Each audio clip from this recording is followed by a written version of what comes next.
శరత్, ఏయ్ బాబు లేవ్. ఎద్దవ నాటక లేకుండా మీ అక్కకి డబ్బులు ఎందుకు పంపించావు చెప్పాను. చెప్పురావి సమాధానం చెప్పు. పండక్కి బట్టలు కొనుక్కోవడానికి పంపించాను. మనం కదా ఎప్పుడు బట్టలు కొనేసిస్తాం. మా అక్కకి నువ్వు తీసుకున్న బట్టలు నచ్చట్లేదు.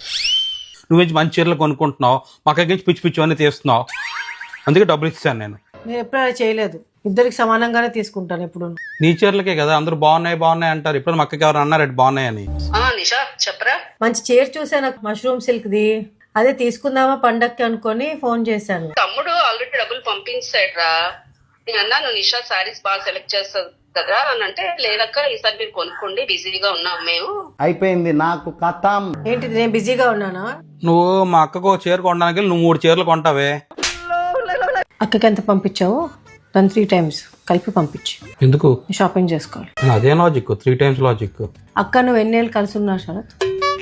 20 ఏళ్ళు. నేను 10 ఏళ్ళు ఉండాలి, ఇంకో 60-70 ఏళ్ళు ఉండాలా? ఉంటావా? నేను షాపింగ్ వెళ్తున్నాను శరత్. నేను చీరలు కొనుక్కొని వస్తాను, నువ్వేం చేసుకుంటావు చేసుకో. నువ్వు ఒక్క చీర కొంటే 4 చీరలు తగలబెడతాను నీవి. చూసుకుందాం. నేను చూస్తాను నువ్వు ఎలా తగలబెడతావు చూస్తా. అది చేసి చూడు, అప్పుడు చూస్తావు నేనంటే ఏటో.